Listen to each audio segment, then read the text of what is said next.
بسم اللہ الرحمن الرحیم۔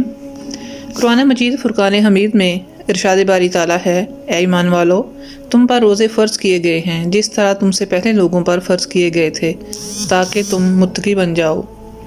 خالق کائنات اللہ تعالیٰ نے روزوں کی فرضیت کا مقصد بتاتے ہوئے فرمایا تاکہ تم متقی بن جاؤ۔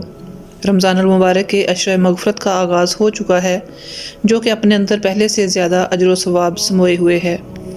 رمضان المبارک وہ مہینہ ہے کہ جس میں نفل نماز کا ثواب فرض کے برابر اور فرض کا ثواب 70 گنا بڑھا دیا جاتا ہے۔ نہ جانے آئندہ سال اس ماہ مبارک کے ایام ہمیں نصیب ہوں یا نہ ہوں، ہمیں ان ایام میں زیادہ سے زیادہ عبادت اور توبہ استغفار کرنا چاہیے۔ خوش قسمت ہیں وہ لوگ جو اس ماہ میں زیادہ سے زیادہ نیکیاں سمیٹ کر اللہ رب العزت کی رضا اور خوشنودی حاصل کرنے میں کامیاب و کامران ہو رہے ہیں۔ حضرت موسیٰ کلیم اللہ رب الجلال سے ہم کلام ہوتے، زمان و مکان اور راز و نیاز کی باتیں ہوتی۔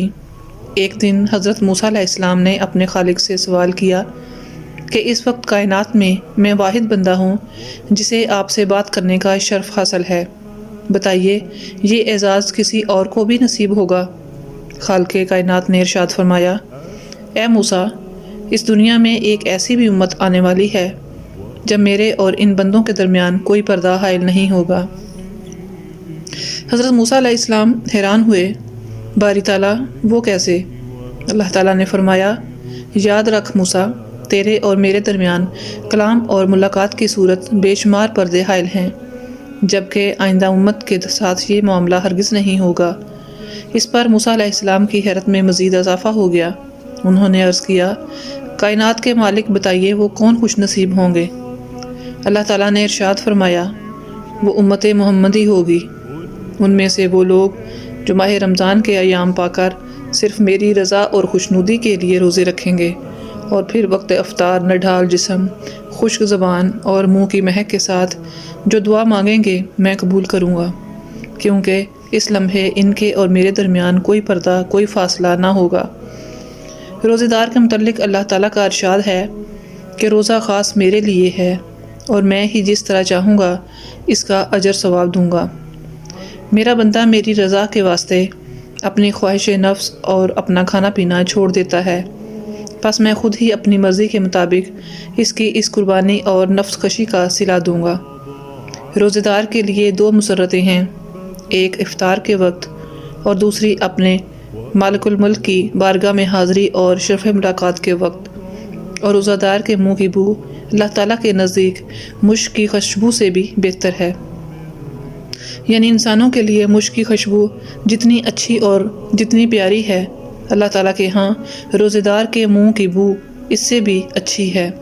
اور روزہ دنیا میں شیطان نفس کے حملوں سے بچاؤ کے لیے اور آخرت میں آتش دوزخ سے حفاظت کے لیے ڈھال ہے۔ رمضان المبارک خیر و برکت، ہمدردی و اخوت کا مہینہ ہے۔ اس ماہ کی راتوں میں اللہ تعالیٰ کی جانب سے 3 مرتبہ اعلان کیا جاتا ہے کہ کوئی ہے توبہ کرنے والا، میں جس کی توبہ قبول کروں، کوئی ہے مانگنے والا مجھ سے تو میں اس کو دوں، کوئی ہے معافی مانگنے والا کو اس کو معاف کر دوں۔ اگر کوئی مسلمان عشائے مغفرت میں اپنے پچھلے تمام کبیرہ گناہوں سے سچے دل سے توبہ کر لے اور اس کے صغیرہ گناہ روزے کی برکت سے معاف فرما دیے جاتے ہیں، اور وہ شخص گناہوں سے ایسا پاک ہو جاتا ہے جیسے اس کی ماں نے اسے ابھی جنم دیا ہو۔ بلا شبہ جس کسی کو اللہ تعالیٰ کی مغفرت مل گئی اسے سب کچھ مل گیا۔ حق تعالیٰ و شانہ اپنے بندوں کو معاف کرنے کے بہانے ڈھونڈتے ہیں۔ جب کسی بندے سے کوئی گناہ سرزد ہو جائے تو اللہ تعالیٰ کی جانب سے اسے مہلت دی جاتی ہے کہ شاید اب بھی یہ معافی مانگ لے، شاید اب بھی یہ میری طرف رجوع کر لے۔ حدیث مبارکہ ہے کہ جب کوئی بندہ گناہ کرتا ہے تو آسمان اللہ تعالیٰ سے عرض کرتا ہے، اے اللہ تو مجھے اجازت دے کہ میں اس پر ٹوٹ پڑوں۔ زمین کہتی ہے، اے اللہ تو مجھے اجازت دے کہ میں اسے اپنے اندر دھنسا لوں۔ اس موقع پر مالک الملک کا ارشاد ہوتا ہے کہ اگر یہ تمہاری مخلوق ہے اور تم اس کے خالق ہو تو تمہیں اجازت ہے، اور اگر یہ میرے بندے ہیں اور میں ان کا خالق ہوں تو میرے بندے کا معاملہ مجھ پر چھوڑ دو، میں اس بات کا انتظار کروں گا کہ یہ مجھ سے رجوع کرے اور اپنے گناہوں کی معافی مانگ لے۔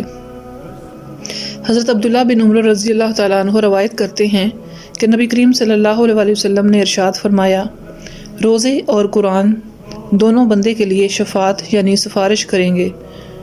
روزے عرض کریں گے، اے پروردگار، میں نے اس بندے کو کھانے پینے اور نفس کی خواہش پورا کرنے سے روکے رکھا تھا، آج میری سفارش اس کے حق میں قبول فرما۔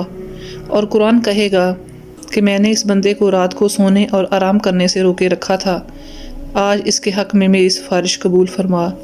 چنانچہ روزہ اور قرآن دونوں کی سفارش بندے کے حق میں قبول فرمائی جائے گی۔ حضرت ابو ہریرہ رضی اللہ تعالیٰ عنہ سے روایت ہے کہ آن حضرت صلی اللہ علیہ وسلم نے ارشاد فرمایا کہ 3 آدمیوں کی دعا رد نہیں ہوتی، ایک روزے دار کی افطار کے وقت، دوسری عادل بادشاہ کی، اور تیسری مظلوم کی۔